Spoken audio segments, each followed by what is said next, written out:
Welcome back to my YouTube channel. Welcome back to my live stream. Welcome back to WWE Smackdown review. Make sure you guys hit that like button. Leave a comment. Please subscribe to my channel. Let me know in the comment section below you want to see more.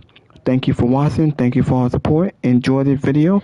This is Jacob Cast 2024 on my YouTube channel. Make sure you guys subscribe to my Facebook, my Twitter, my Instagram. My video is sponsored by PlayStation. It's sponsored by JD from New York, Fightful Pro Wrestling, Salamaster Sound Off, and other podcasters and YouTubers that I know about. This will be like an hour live stream, so we are going to talk about Smackdown tonight. I'm going to go through some of the matches and some of the backstage segment. We'll talk about Smackdown. We might talk a little bit about AEW Dynamite.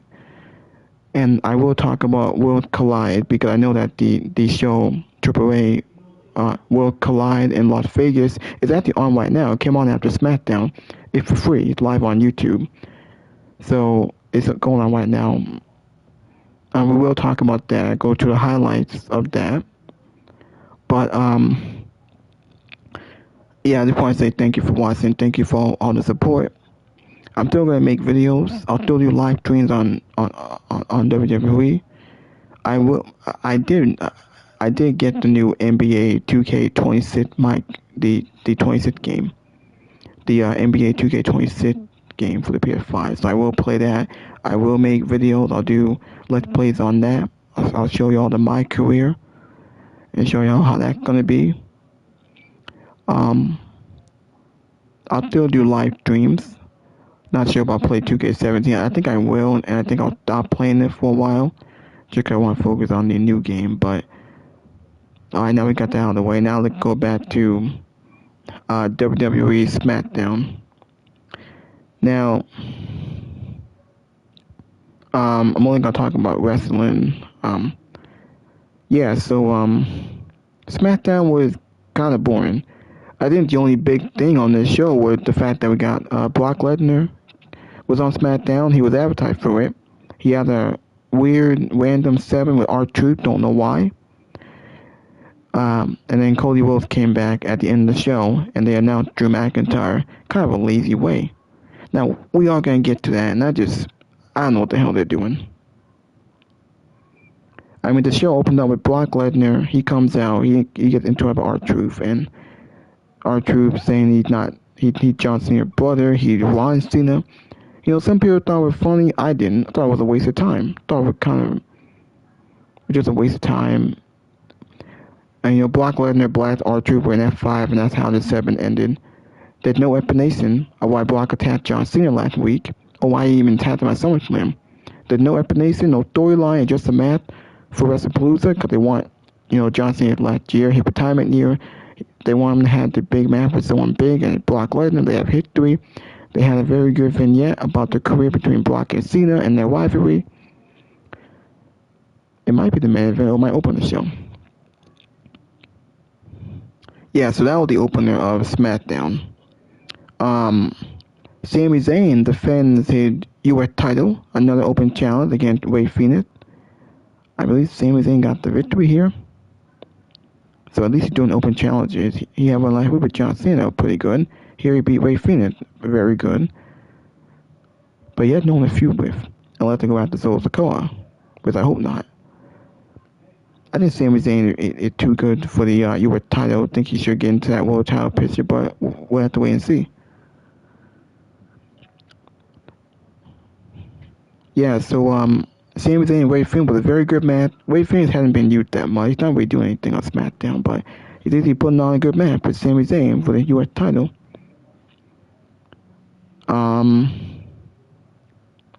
Michin say B-Fam from Julia and Katana James. So I get that they're feuding Michin and B-Fam. They want Julia a U.S. title. So they're still going to feud. Not really a big feud, that's interesting. The match for whatever, like less than 5 minutes, I think. We had Tiffany Stratton and Jay Carter in the match. It ended in a DQ thanks to Nia Jax. Nia destroyed Tiffany and Jay, so I get they're going to feud. We could look at a triple threat match. I don't think Tiffany done much with the title. I mean, she wrestled Jay. Now she's still wrestling Nia Jax. She's been feuding with Nia Jax since, I think, January. They've been going at it way too long. I mean, she had a match with Charlotte, and that was a one-off. Then she wrestled Nia Jax so many times, and they had bangers. They had on good matches, but it gone long enough. Move on. She wrestled Jade, wasn't really a good match. Jade's not ready for a championship one, and I don't think she will ever be. It's like they don't know who Tiffany can feud with. The same people, Jade and Nia, going after Tiffany Stratton championship. Yeah.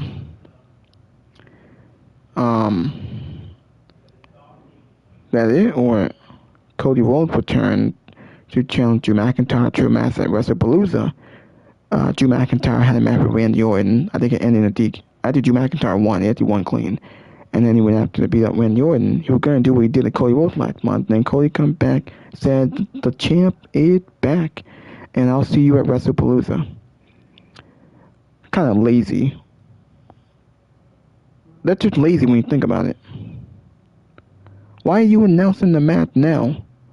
Cody been on TV for a month, whether if he were filming Street Fighter as they reported, or he was taking time off to take care of his wife during the pregnancy because they had their second child. I think they had a son. It was announced a couple of weeks ago. But Cody been on TV for a month. He had to sell the beatdown from Drew McIntyre, and Drew been filming Randy Orton. I thought they were going to have the match at WrestlePalooza, but I guess not. Now, the other big news I want to talk about is that WWE brings WrestleMania 43 to Saudi Arabia. Yes, WrestleMania going to be in Saudi Arabia. It'll be 2 years. It's not going to be next year, because next year, WrestleMania 42 is going to be in Las Vegas again. So, the year after that, in 2027, I think it's 2027, that we're going to see WrestleMania 43 in Saudi Arabia for the first time. I know a lot of people ranting, and people talked about that.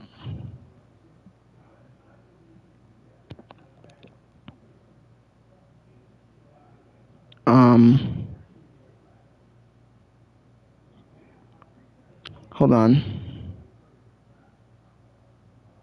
See if I can find it.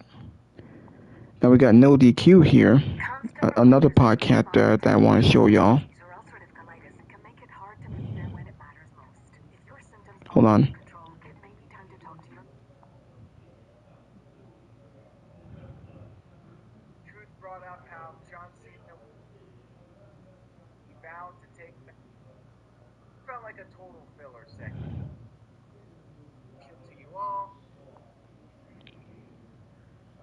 Alright, here's Worlds Collide in Las Vegas.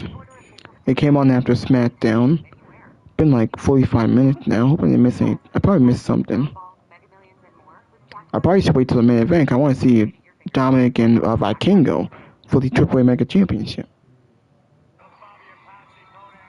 There's Natalia. She's on this show.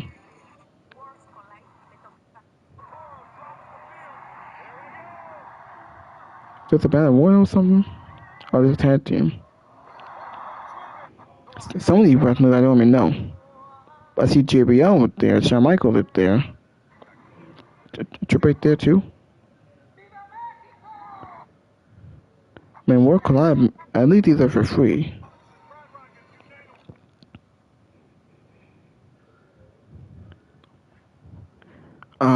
Yeah. Hey, it's Sean WhatsApp doing SmackDown. Or is he?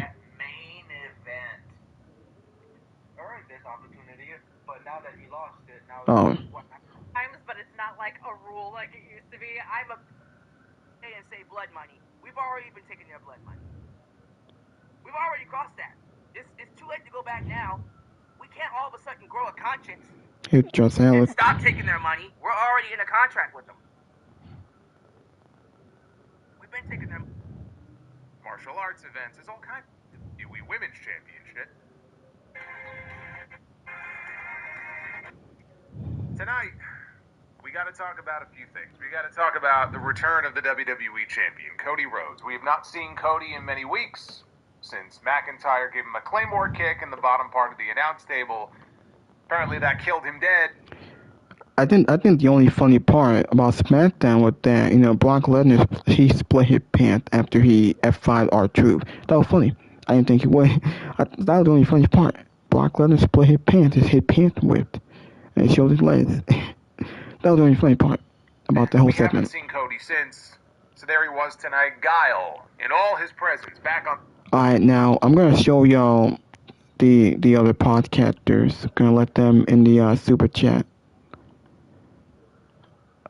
I think Sami's ain't one here. Yeah, but I have to wait. I'm gonna have to wait.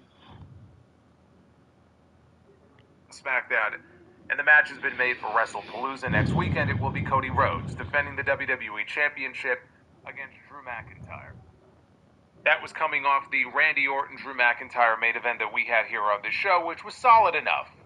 I didn't think it was a great main event, but it was solid enough.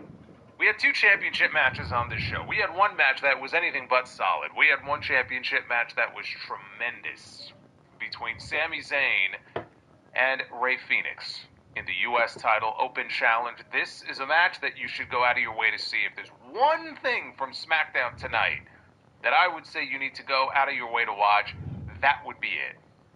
The other championship match that we had on the show was for the WWE Women's Championship between Tiffany Stratton and Jade Cargill.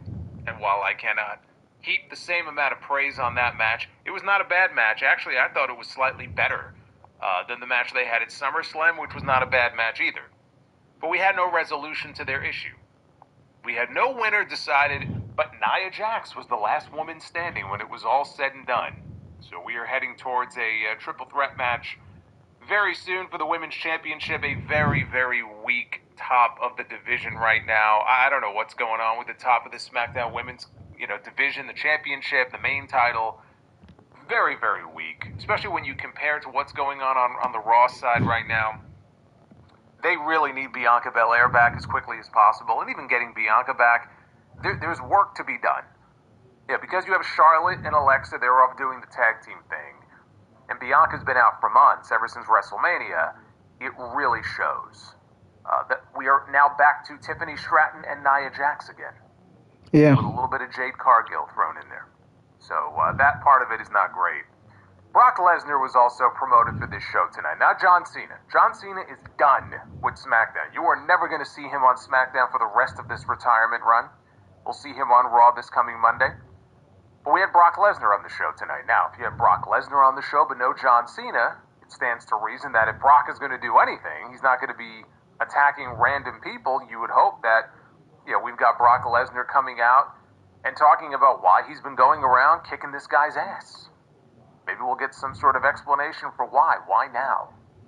Is it just that he wanted to give him one last ass kicking before Cena calls it a day and signs off and rides off into the sunset? I'm still wondering what the answer to that question is, because we didn't get an explanation tonight. We didn't get much of anything from Brock Lesnar except a very memorable moment. And look, this shit happens on live TV sometimes. You don't want to be the person that it happens to. If you're Brock Lesnar, you just sort of laugh it off, right? Who's going to make fun of Brock Lesnar and point and mock him and, do anything other than just laugh along with him? We saw more of Brock Lesnar at the end of that segment than I care to see. And when there is a wardrobe malfunction, that is the most newsworthy part of a Brock Lesnar segment, that tells you there wasn't a whole hell of a lot to that Brock Lesnar segment. But that is what we had here on SmackDown tonight.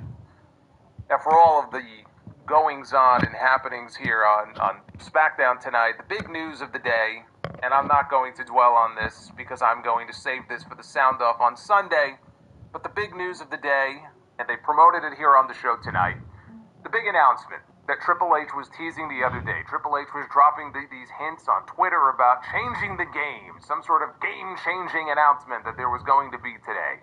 And we already knew what it was going to be because it leaked. It leaked a couple of days early. And it was exactly what we expected it to be. At 3 o'clock this afternoon in Las Vegas, which is where WWE is right now for Worlds Collide, which is happening as we speak, they made the announcement that Saudi Arabia will play host to WrestleMania 43 coming up in 2027. And they had a bunch of stars on the dais there. They had Shawn Michaels, and they had The Undertaker, and they had Bianca Belair, and they had Charlotte Flair, and Seth Rollins, and Logan Paul, and they had Liv Morgan, who we haven't seen in many months. She looked like she would rather be anywhere but where she was. They had them all lined up. Triple H comes out, and they made the announcement. WrestleMania, not Super WrestleMania, not the greatest WrestleMania, WrestleMania itself will be coming to Saudi Arabia in 2027. And look, whatever your opinion may be of that news, and there is a lot of opinions, a lot of divided opinion about that announcement, might also depend on where you live in the world. Forgetting that for a second, I made a comment on Twitter after the announcement was initially made and the event was still ongoing. And I made a comment to the effect of, still waiting for this quote-unquote game-changing announcement to be made. Maybe it'll be made at the end of the event, and it never was. Because that's how Triple H couched it, on social media the day before. Now I'm just wondering, where's the game-changing part of this announcement? And if I tell you all of the dumb shits that came out of the woodwork that were leaving comments under this tweet all throughout the afternoon, it would make your head spin. And one thing I learned very clearly today on social media, and specifically X, is that people on that platform have the reading comprehension of a pineapple. So let me break it down very succinctly here for the people who, dropped out of school, which was most of the ones I had to interact with today. I was making a comment about the so-called game-changing nature of the announcement. And if you want to dispute that and you think it was a game-changing announcement because, oh my God, WrestleMania is leaving North America for the first time, I had a lot of people saying, oh, WrestleMania is going international for the first time, which is not true. Blatantly not true. But okay, if you want to make that your argument, well, it's game-changing for this reason, it's game-changing for that reason. It's a matter of semantics here. We're playing with words, okay? I don't look at it as a game-changing thing for a variety of reasons that I will get into on Sunday. But we could have that difference of opinion. What I don't like is when people read something that clearly isn't there, and they manufacture some message or narrative in their head that doesn't exist. So if I tell you how many messages I had to sift through today, sifting through message after message, people who read that tweet, who turned it into, oh, well, if you don't like it, then don't watch it. Or, oh, you must hate the people in this part of the world. Or, oh, if you hate this so much. And I'm like, again, the reading comprehension of a pineapple. I'm like, what exactly are you talking about? Where in what I wrote are you getting this? Like, where is this coming from? I couldn't understand it. Didn't make any sense to me. Just dumb shit message after dumb shit message after dumb shit message. It was unbelievable. Wrestling fans, really showing their ass today on social media. So it was the nature of what I was dealing with coming out of this big announcement, this big event that they held earlier today. This was not a surprising announcement. Nobody should be surprised by this announcement. They have had a relationship with Saudi Arabia now for over 7 years. They have hosted countless events at $50 million a pop, right? And I'm sure they're going to extend that relationship when it comes up. It was a 10-year deal when they signed it, and it started in 2018, so you do the math. Something like this was inevitable. For the money that they are paying for these sporting events, and it's not just wrestling, there's boxing events, and there could be mixed martial arts events, there's all kinds of events. For the money that they're doling out, right, they have Live Golf, all this stuff, it was inevitable that they were going to get a WrestleMania. They got the Royal Rumble. They're going to be in Saudi for the Royal Rumble in January. We now have a date on that, by the way, January 31st, so that much we know. So WrestleMania was only a matter of time. I'm not surprised by it. There's going to be a lot of people who are very upset because they go to WrestleMania every year and now they can't because they're not going to fly to Saudi Arabia or because they simply are not going to be able to afford that trip. You think prices in Las Vegas for this year's WrestleMania and next year's WrestleMania are wild? What do you think those prices are going to look like in Saudi in 2027? There's going to be a lot of people who make WrestleMania their destination vacation every year who now are not going to be able to go. Have every right to be upset. On the other hand, there's also a lot of fans who live over there in that part of the world, or specifically in Saudi Arabia, including people who listen to the podcast who I interact with on a regular basis, who I know are going to be very happy that they get to go to WrestleMania for the first time, and I'm happy for them. So again, I'll get into the nuts and bolts of this when we talk about it on Sunday, because I also think there is opportunity here. Moving WrestleMania out of the United States overseas which is, by the way, going to be airing in a completely, different time zone. So depending on where you are, WrestleMania is going to be airing a lot earlier in the day.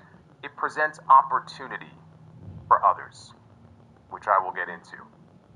But just, again, the stuff that you see on social media, it's unbelievable. And I hear this expression used a lot, and I think there's a lot of truth to it. Social media is not real life. Like, in my everyday interactions with people, or when I meet people, I don't meet people that generally come off this dumb. There's a lot of dumb people on social media. It boggles my mind. When you post something, and then they respond to something that I have to do a double take and go back and reread what I wrote just to try to figure out what are they talking about. I mean, I would have a better interaction with this fucking wall than I would most of these people. It's pathetic. Let's talk about Smackdown. This is your Smackdown review. It is Friday night. It is September 12th, 2025. I am the Solomonster. Like and subscribe. Super chats are open. I cannot go any further without acknowledging. Holy shit. We got a boots bomb. If you just live on there 24 hours a day, like, what a depressing life. In the party. All right, let's him no more. And Brock said, whoa. I don't even know who you are. He'll be feeding on him. Base the Brock Lesnar appearance on this show, if that's all you're going to do with him. That's how they open the show. After this, we had a vignette from Solo Sikoa, where he expressed anger. He's by himself. We didn't see the other MFTs. I don't know what the point of that was. Yeah, me neither. I mean, some fans had a nice laugh about it. Okay. I mean, it's an interesting choice, taking this storyline, this angle of all things, and turning it into comedy. The real comedy, though, was when Brock split his pants. That was the most entertaining part of the entire segment. Yeah. That was the last time we saw Brock Lesnar for the rest of this show. I don't even know why they bothered even having him show up. Why even waste the Brock Lesnar appearance on this show if that's all you're going to do with him? That's how they open the show. You certainly aren't living in the shadows, I'll say that. In the back, Sami Zayn was talking to his latest challenger in the U.S. title open challenge. They kept the camera on Sami, so we couldn't see it first. Alright. Born illegal alien, this runway. Now let me show y'all another podcaster. I'm gonna let him in the super chat. United States Secretary of... This is JD from New York.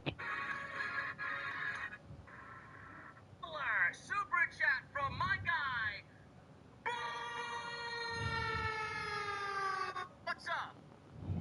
What's up, everybody? Smackdown tonight.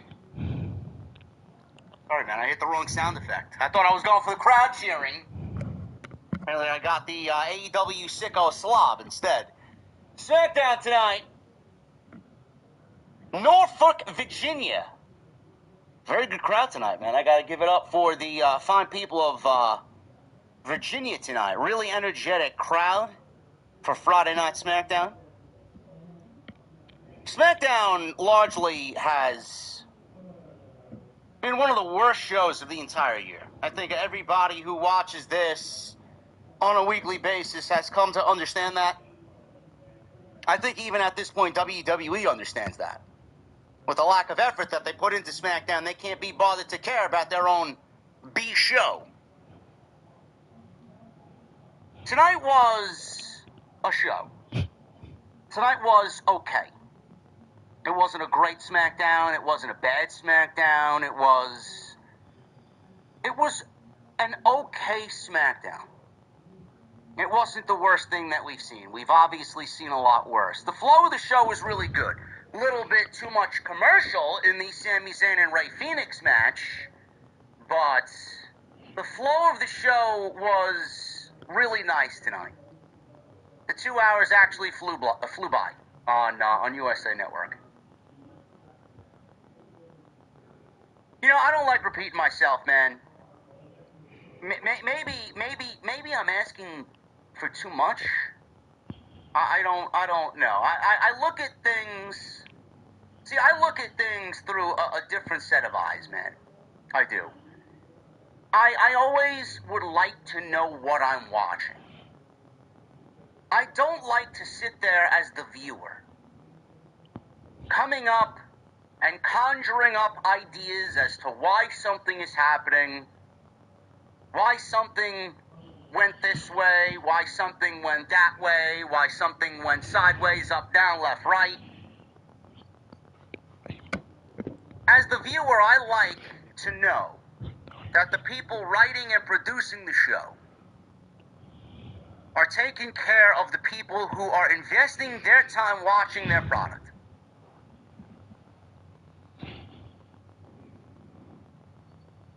Coming out of WrestleMania 39, Cody Rhodes and Brock Lesnar embarked on a 4-month feud. We didn't know why this was happening. It took over Monday Night Raw, going into SummerSlam. And on that Monday Night Raw, following WrestleMania, where Cody lost in the main event to Roman Reigns just one night earlier, teamed with Brock Lesnar against Roman Reigns and Solo Sikoa in the main event of Monday Night Raw after WrestleMania 39.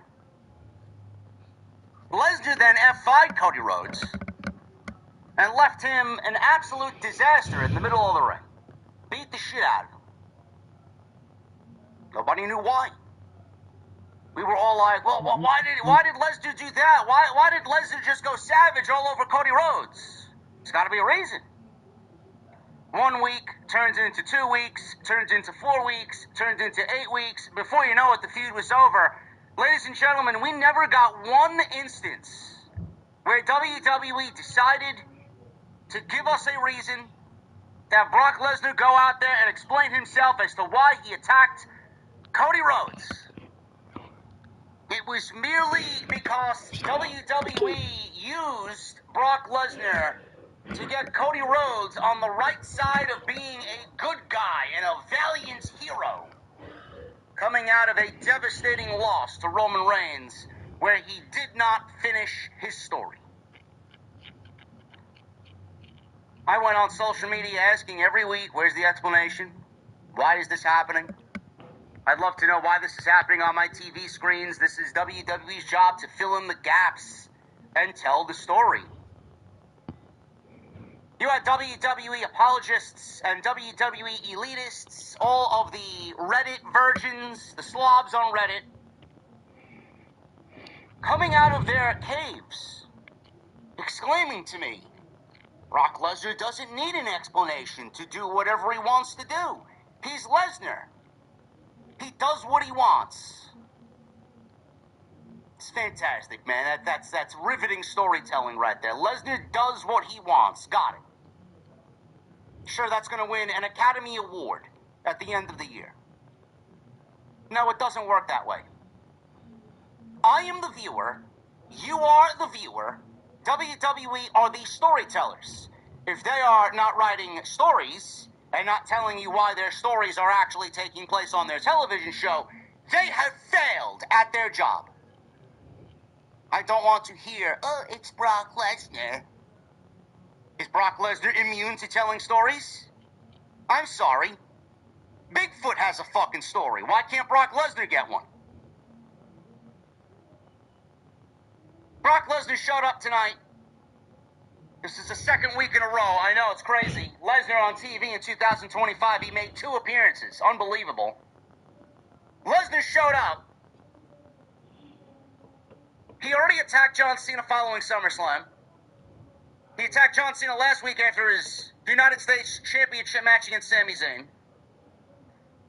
All we needed was legitimately 1 or 2 sentences as to why he attacked John Cena and why he's back now after 2 years of being away.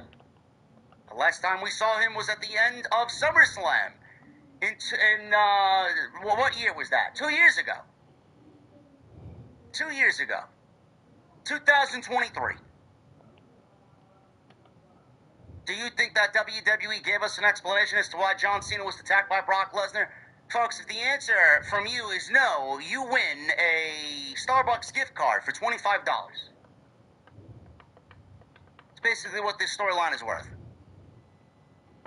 Brock Lesnar did not give an explanation. Instead, they had R-Truth run out there and back up John Cena because they don't really have a fucking plan, nor do they care about telling any riveting and captivating stories. They trot Ron Killings out there to basically eat an F5, and on to WrestlePalooza we go. Lesnar at least asked where John Cena was, but you would think Lesnar is a smarter guy than that. He beat the shit out of him last week. Where the fuck do you think he is? At least we got Brock Lesnar F5ing Ron Killings, only to then rip his pants and showcase to the world that he wore blue Hanes underwear and he twerked. And then leaves the ring and tells Stu the cameraman, "Hey Stu, fucking hell, I ripped my pants." That's more emotion into what Lesnar did tonight than we've gotten in at least 1 month of build for this storyline between John Cena and Brock Lesnar. Listen, you might not need an explanation. You might not want an explanation. You just want to see the fucking match. You may not want to see the match because you don't care about the match taking place. We're not getting this match again after September 20th. The very least that they could have done tonight was give us a fucking reason why. What am I watching, bro? What am I watching? I am watching a company that rather sell its fucking soul to have WrestleMania take place in Saudi Arabia in 2027. You physically see, you physically hear WWE and the product that they give us every single week deteriorating right before our very eyes, every Monday, every Friday. And this is just not an isolated incident, folks. This is since the beginning of 2025. I haven't felt a fucking thing about the WWE product since WrestleMania 40.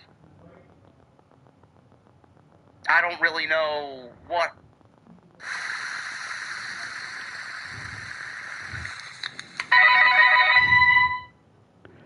Hold on, there's a commercial. Oh wait, And that hold on. passion went into WrestleMania 40. A lot of that had to do with Dwayne Johnson being back. Where's the heart? Where's the soul of this WWE product? Their lifeblood in 2025. They've sold their soul to sponsors and to mega TV deals, terrible partnerships like the one that they announced today, live at 3 p.m. in Las Vegas, with His Excellency Turkai Al-Sheikh of Saudi Arabia and the Sports Commission over in Saudi Arabia. The announcement today for WrestleMania signals a bigger problem in WWE than you, me, or anybody else is willing to admit. Some people don't want to admit it. Some people just want to sit there and bite their fucking tongue and not say anything. There are many people in the community that will do that. I will not. I will always let you know how I feel about the product, about the company, about the creative, about specific things we see or don't see on television like we didn't see tonight with Brock Lesnar. The only thing that matters is the money that's coming into their wallets. It's the only thing that matters. I don't know how WWE looks at their own product since WrestleMania 40 and truly believes that they're giving people the best bang for their buck. I don't know how they look at their product compared to where we were only 2 years ago to see all the corporate bullshit that we've been fed this year absolutely killing the fucking product. Nobody's going to say a word. We don't know what Triple H or Nick Khan or anybody else is thinking. They're smiling from ear to ear because of the fucking revenue that WWE is generating. But I can tell you one thing, as a fan, it is absolutely tiresome in every sense of the word. And this is just not a WWE thing. This is an AEW thing. This is a North American professional wrestling thing in 2025. I feel nothing but absolute apathy towards both WWE and AEW, the two biggest pro wrestling promotions in North America. All year have dropped the fucking ball. How does WWE look at the product and say that they're changing the game? And they're doing great things. You just had Mark Shapiro, who's one of the suits on the TKO board of directors, come out and basically say that Vince McMahon catered too much to families. And that Vince McMahon didn't price the WWE the way that it needed to be priced. He basically said, fuck the kids, fuck the families, and everything that Vince did to generate those people coming to the shows is not the vision. That is TKO. He basically admitted that this product is not for the lower middle class of people who want to come and enjoy the sports of professional wrestling or sports entertainment. This is the people. This is the company. These are the people that you want me to bend over backwards for and sit there and openly glaze and sit there and be excited like a fucking puppet. Oh man, WWE is coming to Saudi Arabia, man. I can't wait to see Steve Austin and CM Punk. I can't wait to see The Rock at 60 years old wrestling like a fucking seal, clapping his fucking fins. You fucking degenerate. No. No, I will do no such thing. These people are disgusting. Corporate, big business, fucking suits and ties, greediness, it's all disgusting. WWE has absolutely lost their passion, lost their heart, lost their take the world over mentality. This isn't the same company as Cody Rhodes took this company into WrestleMania 40 trying to finish his story. This company is so fucking far gone from where that was literally a year and a half ago.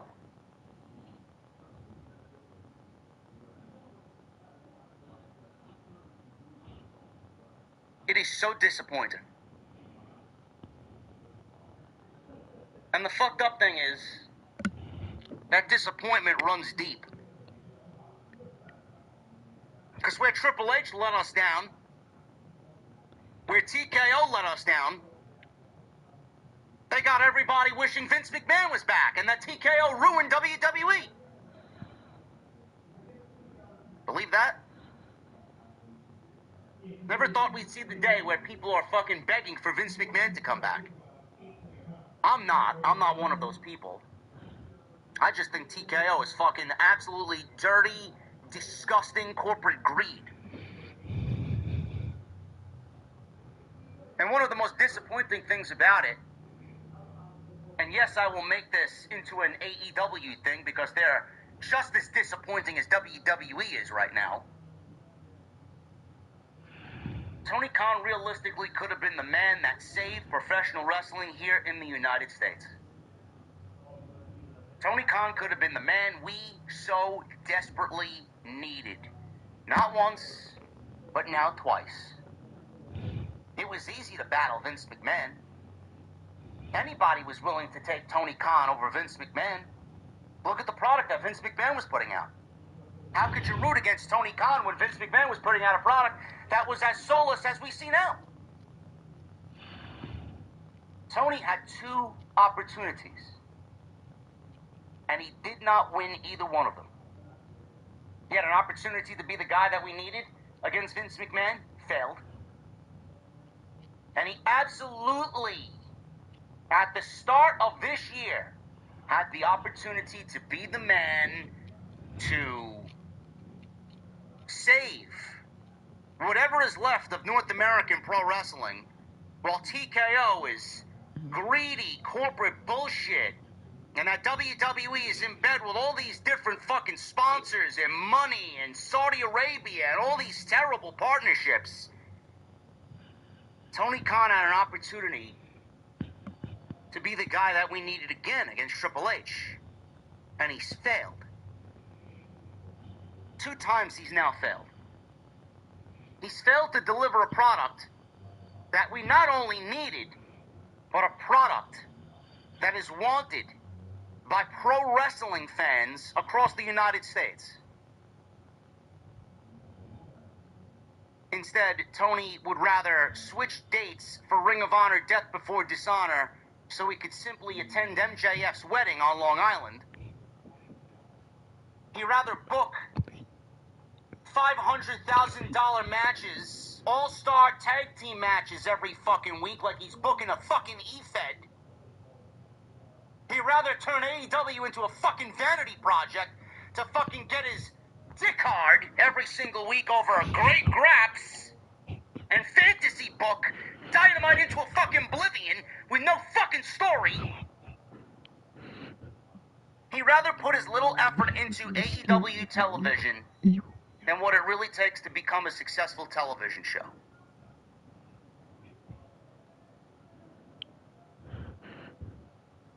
He's failed.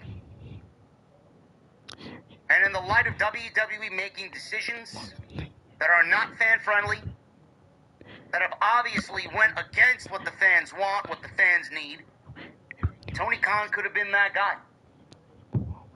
So all in all, Triple H, Tony Khan, WWE, AEW have made this year, 2025, awful for North American pro wrestling fans. Everybody in charge from the top in both companies is greedy. One guy is greedy because he loves the power. Another guy is greedy because the people that are in control of him and his company want all the fucking money that they could muster in because they are $3 billion in debt. And they don't give a fuck about selling the company's greatest intellectual property if it means netting them a cool $1 billion. To go to a place where women are fucking suppressed, people are murdered for what they believe in and how they act, and the way of life that we live here in North America is shunned. That's what you want me to be excited about. Tony's the lesser of two evils, but they both get to the same place. Both he, AEW, and WWE, along with TKO and Triple H. They're both greedy fucks. They only want what they want. They only want what they want. And every single time, every single instance in 2025, they have single-handedly put the fans last. That's the state of pro wrestling in 2025. Can't give me a fucking proper explanation as to why a storyline is taking place on a match that you now made the main event of WrestlePalooza. Fuck everybody that runs this company. If that's the level of care that you put into your own product, how do you expect people to sit there and openly praise everything you're doing? The WWE has absolutely put the fans last.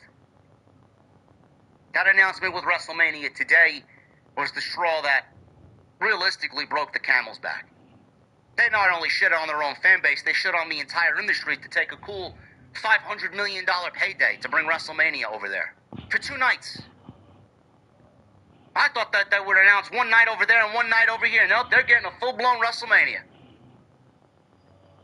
Man, I can't wait to watch all the women's performers on both night 1 and night 2 in 2027 wearing full-blown leather outfits, openly suppressing every bit of their character because women aren't accepted over in that society. It's exactly what I want to watch. As people sit on their hands and knees, not appreciating the women's wrestlers and the women's performers because that's not really what they go there for. What a disgusting fucking announcement.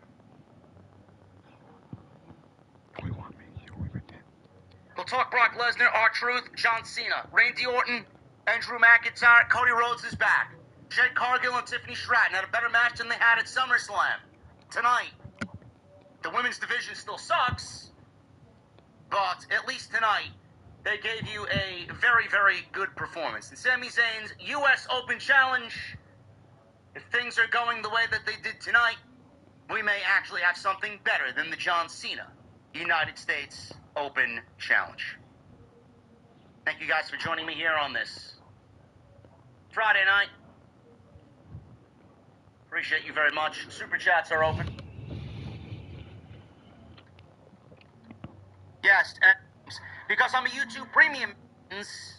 When he did the F5, there was a big tear in the back right across his, or right down rather, his right leg, exposing his blue Hanes underwear. He slightly twerked, showed off his buttocks. He got out of the ring, wiggled and danced a little bit before he did. He then looks at Stu, the camera guy, and says, "Fucking hell, Stu, I tore my jeans." And that was the segment.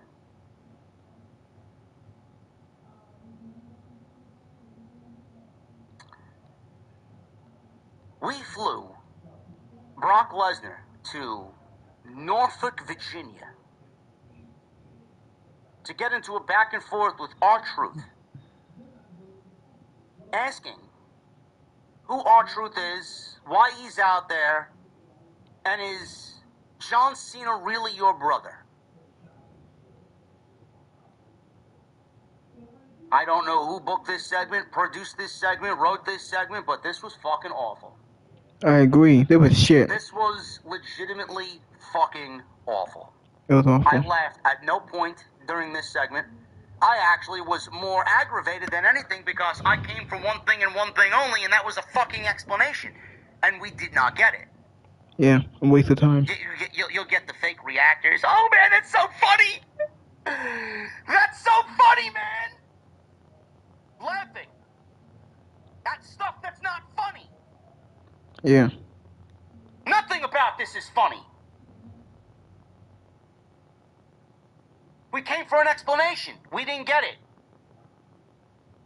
We now have one more Smackdown, and Lesnar will appear next Friday on the 19th. You know who's not going to be there? John Cena. Because last week in Chicago was his final Smackdown ever. This shit sucks. Every bit of this sucks. It's a waste of time. It showed you the lack of star power, lack of storylines. That's the only thing that people can be talking about. Brock Lesnar and there's nothing said with R-Truth. Nothing happened. Cody won't come back. Why are you watching Cody won't do McIntyre? No storyline. Cody's been on TV for a month. And Brock, what's he going to do next week? Is he going to be in another segment with R-Truth or something else? John Cena's not going to be there. I can't wait till we get the feud over with and move on, because I just hate that Brock Lesnar and Deep Massive are now just fucking lazy, rinse and repeat. There's no storyline. The same thing with Cody Will. Now we're doing the same thing with John Cena. Because the same thing with Brock Lesnar, which is why Brock Lesnar is not needed on television. You know what? I can't wait till we get this match done and over with, so we can move on. Hopefully it's a one-off. I don't want to see this match again. Hopefully it's a one-off. And we do something with John Cena, have him feud with somebody else. I actually loved the feud he had with Logan Paul. That was a great match. And a great send-off. Brock having feud with Bronson Reed, Braun Breaker, Murray Gunther. We haven't seen Gunther since SummerSlam. Hopefully we can do that.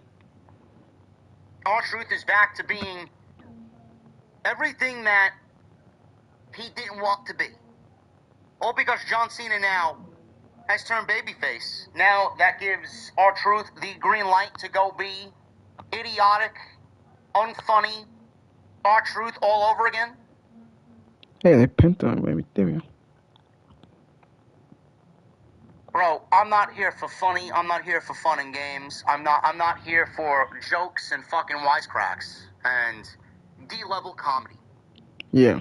This is a fucking product creatively that is dying every single week. It still feels like we're in that Vince McMahon era. What is Triple H doing? And you want to give me fucking comedy? It's not funny. Comedy. Lesnar's been away for 2 years. For reasons that are very publicly known. Yet you want to send Brock Lesnar out there to do a comedy shtick with R-Truth. What I watched at SummerSlam was not a guy who wants to make wisecracks and jokes. He obliterated John Cena.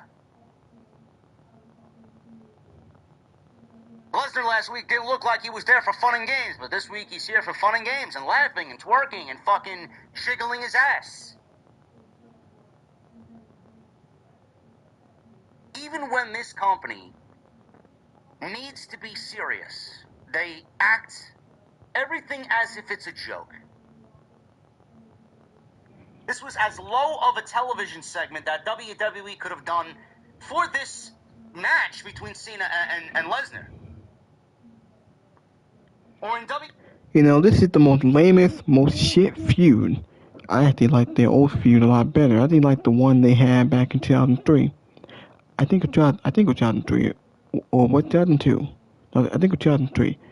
I actually love the feud in 2012 and in 2014.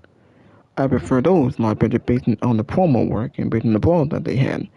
This is shit. Obviously, these guys are older, and you know the same with Brock Lesnar. WWE all year in general. Awful. This sucks.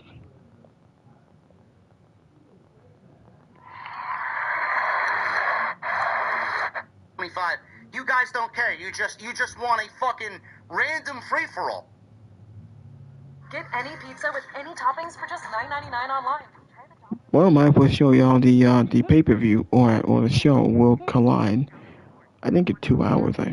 I believe it's 2 hours, or is it longer? Yeah, it might go off at 12. It's been like an hour and 30 minutes, I think.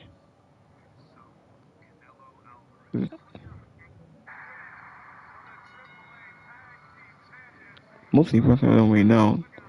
The Grande Americano, Penta, Wade Phoenix. I think they're on this show. Is it maximally 3 hours or what?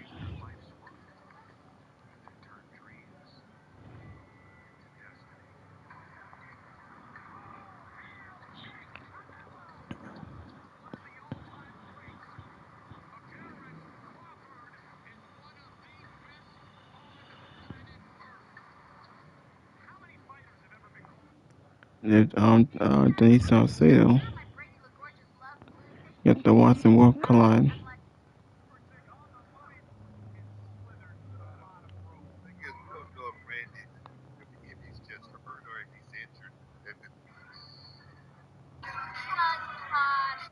Championship on the line. No, it just does. It says Peyton passionate ending to John Cena's career. Like I imagined the whole show. Alright, well, might as well show y'all some other podcasters. A normal wrestling company.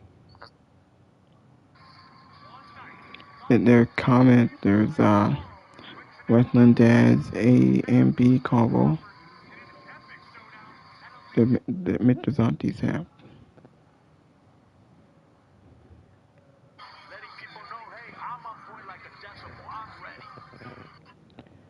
They're showing you all the other podcasters who are watching Smackdown and watching World Collide. And I don't want them to change the presentation. Nick Canetta said there was a joke. Oh, I didn't hear the joke, Nick. I'm sorry. I didn't hear the joke. Oh wait, I said the quiet part out loud. Maybe, but Alright, hold on. You look marvelous, darling. I might want to end the video pretty quick. expected them. I wore my white shirt. Expected them on Smackdown. That's all.